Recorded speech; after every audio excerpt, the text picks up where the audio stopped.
a group of 20 or so lawmakers who are part of a conservative wing of the Republican caucus. They're called the House Freedom Caucus. And many of them went to the White House and they met with the president. Many of these members are holdouts on this bill because of the national debt and deficit increases. Now, Israel has agreed to the necessary conditions for a 60-day ceasefire in Gaza. That's according to US President Donald Trump. Of course, he posted it on his Truth Social platform, and he warned that it will only get worse if Hamas rejects the deal. Liz Landers is political journalist based in Washington, D.C. and joins me now. Hi, Liz. How are you doing? Hi. So, what is the latest on this proposed ceasefire? Well, President Trump has been talking about this, obviously, for months now. I mean, he came into office saying that he was going to be able to do this in a much shorter and condensed timeline than actually ended up playing out here.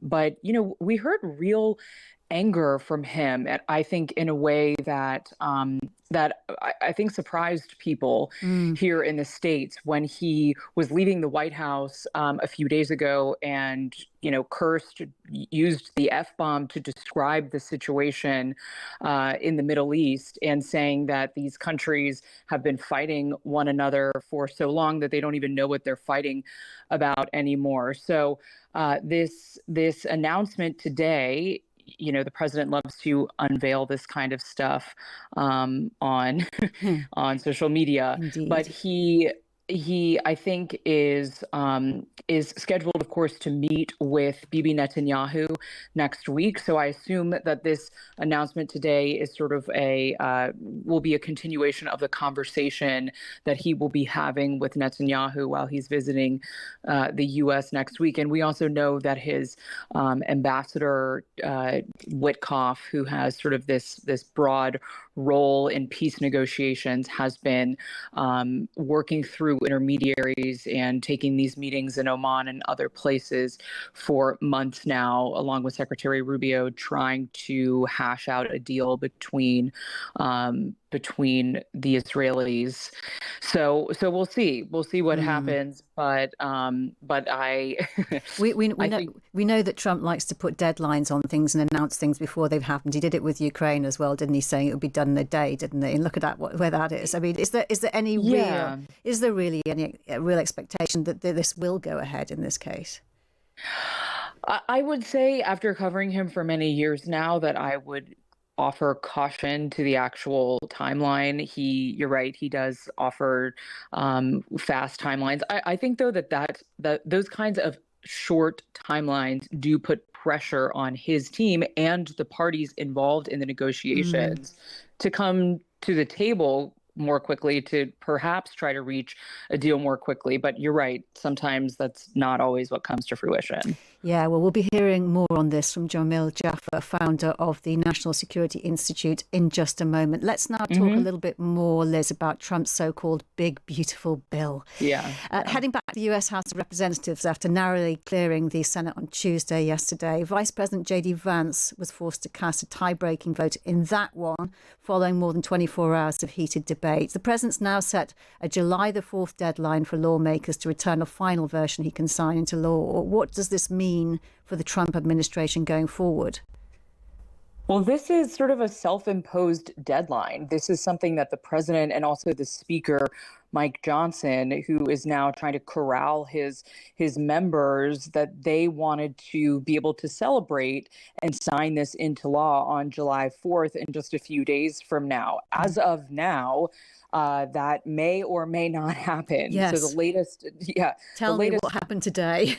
Sure. The latest today is that there were a group of 20 or so lawmakers who are part of a conservative wing of the Republican caucus. They're called the House Freedom Caucus. And many of them went to the White House and they met with the president.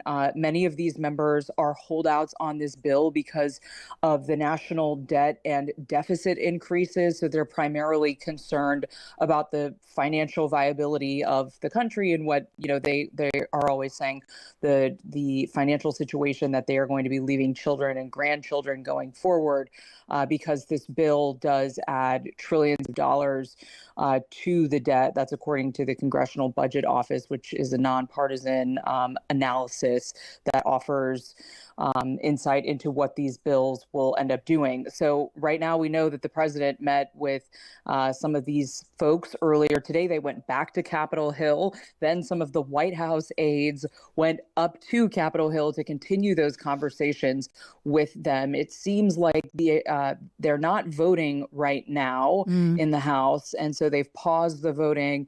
They're having closed door meetings right now. They're hashing this out behind closed doors. Again, the Freedom Caucus is a group that I've covered for years. They usually end up falling in line and voting with the president. This is his signature agenda item. This will be the biggest probably the biggest piece of domestic policy that he will achieve in this administration and in this second term. So I think the pressure is really weighing heavily on these Republican holdouts that they need to come to the table soon. And just briefly, what can we expect next, the next stage? Sure. So the vote remains open right now in the House. So they will hash this out. And then when the speaker feels that he has enough votes that he can bring this back to the floor, they will start to vote again. And the Republicans can afford to lose 3 members of the GOP of their conference to no vote. So 3 members can still vote no on this, and that might be some people that are in very close swing districts. So that could happen. Honestly, that is anybody's guess at this point.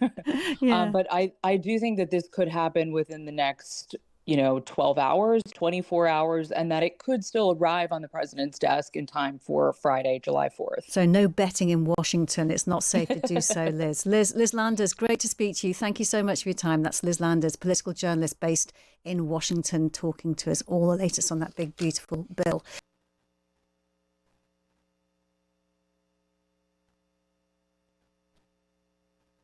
Mr. Speaker, full camera right here.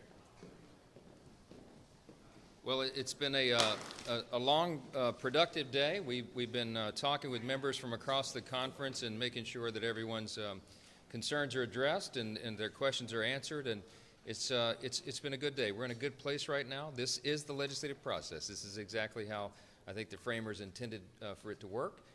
We feel very good about where we are, and we're moving forward. So we're going to deliver the big, beautiful bill, the President's America First agenda, and we're going to do right by the American people. This is going to be a great thing for the country. Look forward to moving it forward. You're going to pass it tonight?